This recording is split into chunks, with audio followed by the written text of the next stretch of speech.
Hello, today I have a automatically opening and closing umbrella.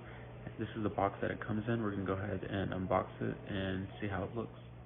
So in the box we have our instructions guide. We also have the box that contains the umbrella itself. The umbrella comes with a nice high quality sleeve so you can protect the umbrella.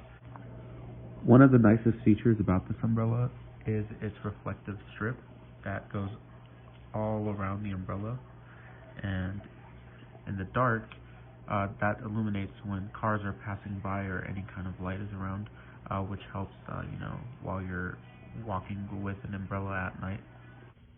So as you can see, the reflective strip around the umbrella is really nicely illuminated when there's light around it, and I'll go ahead and open it and show you how it looks like under those conditions as well. So again, this is with the umbrella open. You can see that the strip literally lights up at night.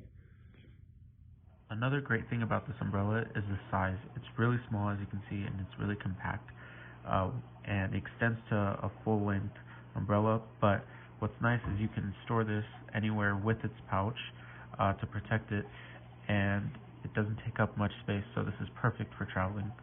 So the nice thing about this material is it's waterproof, so you don't have to worry about anything leaking through the umbrella.